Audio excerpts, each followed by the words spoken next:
Offre spéciale à tous les diasporas. Vous habitez l'Europe ou l'Amérique, vous voulez organiser une fête à Kinshasa, une conférence, vous avez un DI à Kinshasa, plus question de vous inquiéter. Congo Millennium a mis à votre disposition un service de reportage bien équipé et soucieux de vous servir à partir de Kinshasa. Pour tout contact, il suffit de nous contacter au numéro qui défile au bas de vos écrans. Exigez la qualité, exigez le bon travail, exigez tout ce qui est bon. Contactez Congo Millennium. Chez nous, le professionnalisme et l'excellence, c'est notre... Fidèles téléspectateurs de Congo Millennium, bonjour et bienvenue dans ce nouveau numéro de Kuni Réalité, votre émission préférée, la seule et l'unique émission qui vous montre toutes les réalités de Kinshasa. Balobi Kuni Réalité est à Zanetkaka, une église au milieu du village. La seule émission où est Tambola à Kinshasa Mobimba et qui n'a qu'à Kwenti Kwe à Kinshasa pour notre hôtel Sebino Maïma Kolekaka na Kinshasa. Tu le barabiso to banga moi pour Kinshasa on déjà tu messana na moi to banga mvula te to banga pesika te po Kwenti Kwe balobeza ka système ya mwana mukolo lupangu di ya banga ne locataire te Kinshasa ngo ya biso Kongo ngonde ya biso lelo na cadre ya Kuni Réalité to préféra ki kotambusa pena caméra ya Kuni Réalité na kimbanteke na kati kuna penza na suka ou pesika bandeko bako lelaka bandeko bazo perdre mapangu na bango et naza si bilili zo témoigner naza na se donc eza mama na libulu mama na érosion et salami bandeko bozo ata idete kolala kolamuka mo bamvula ya mikendenge nokaka libulu bandeko tsumu na malembe bandeko bazalaki na mapangu ya gaya mapangu ekondi batu mususu bazalaki na mapangu na katikati mapangu ebungi batu ebele ba se retrouver sans mapangu batu ebele ba se retrouver na balabala rien que parce que lupangu na bango bazalaki kovanda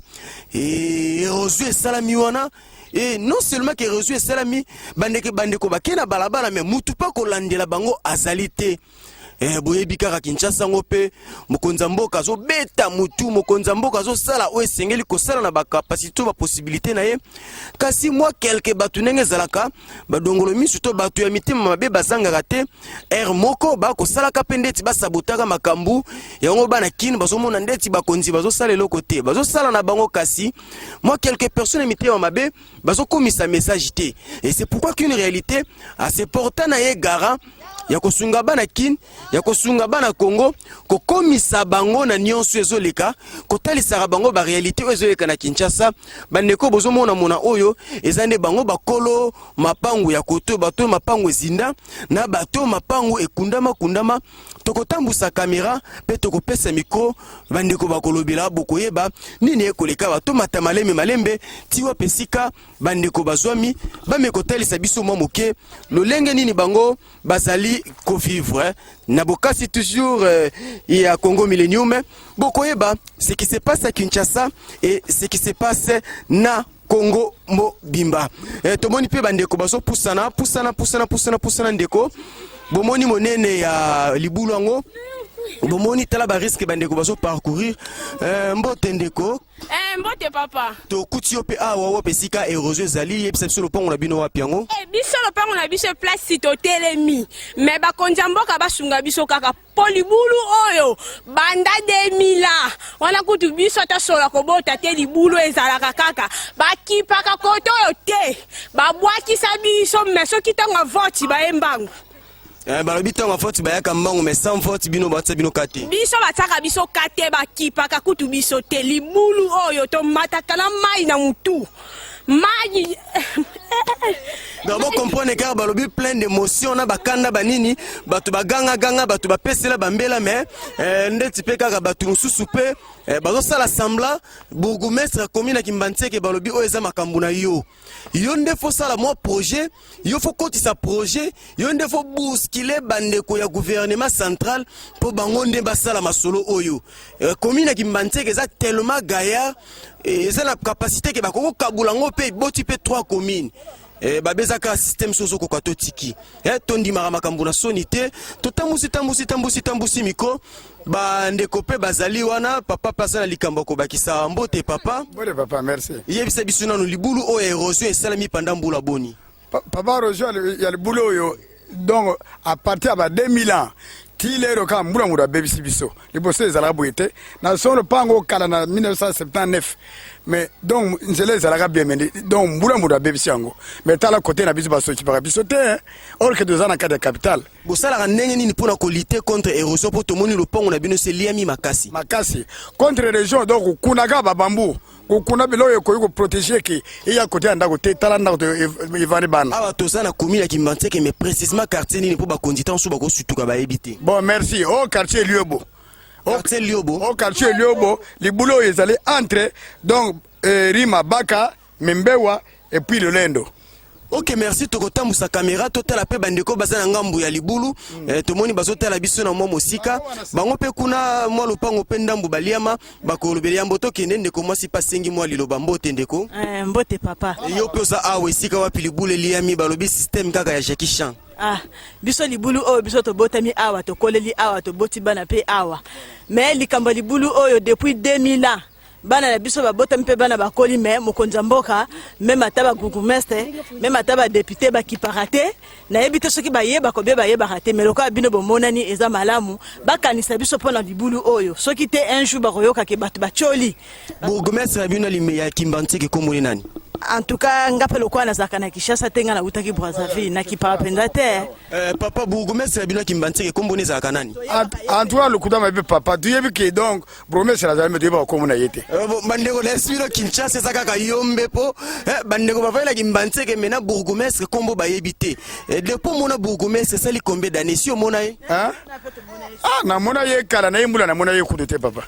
makambo ezaka ka pasi balobi kine réalité eza yombe eza ndongo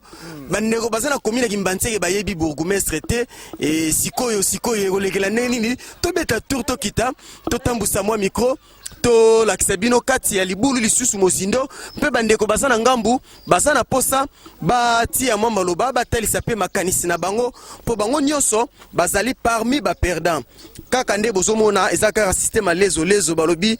soki po kitina loyenge awa pe na yo na caméra pe donc bo palangani po babi mayele moi depa keba yaya keba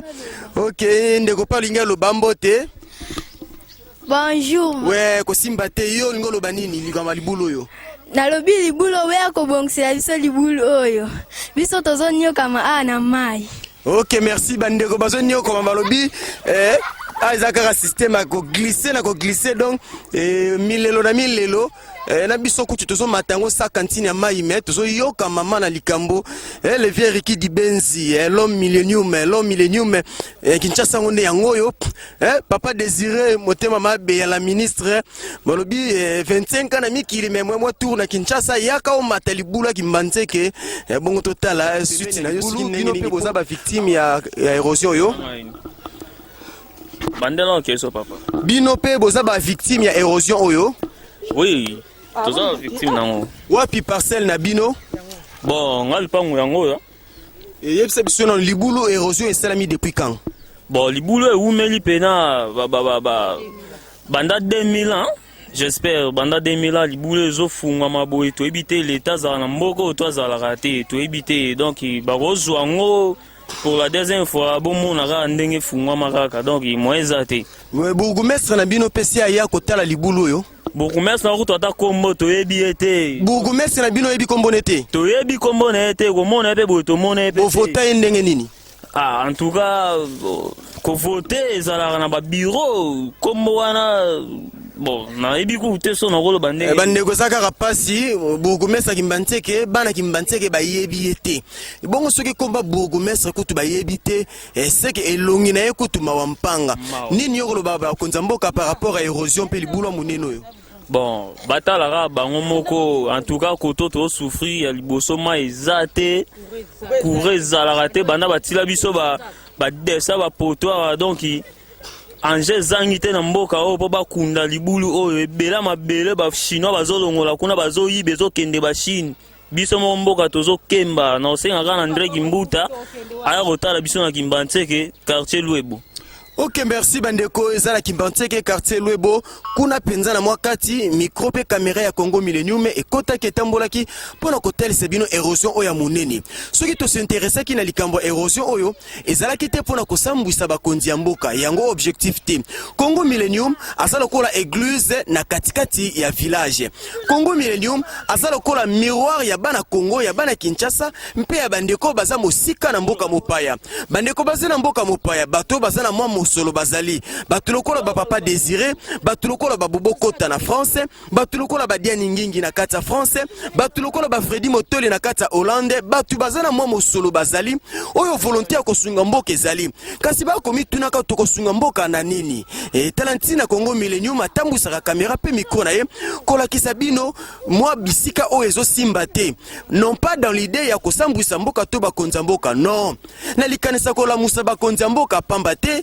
eloko moko peut-être zo salema ya yebaki te bayeba yi pene na yeba talisaki ete ndi biso to bimaro lokola mingongo ya bayeba sanga mingongo mpe misu ya bayeba komona te mpona kotalisa babwale ya bana mboka mpe kotalisa lolenge nini mboka ekotambolaka na micro zelaki bongo ya bino ndeko Belo Belkame comme d'habitude na ngambo ya caméra zelaki ndeko Gaïta tokomi pratiquement na suka émission na biso mbote mingi na bino nonso balandi ya Congo Millennium esika bozwami et ya kolobeza kaka bandeko reste toujours branché na kati ya média na bino www.congomillennium.com et vous ne serez jamais dessus. À la prochaine occasion.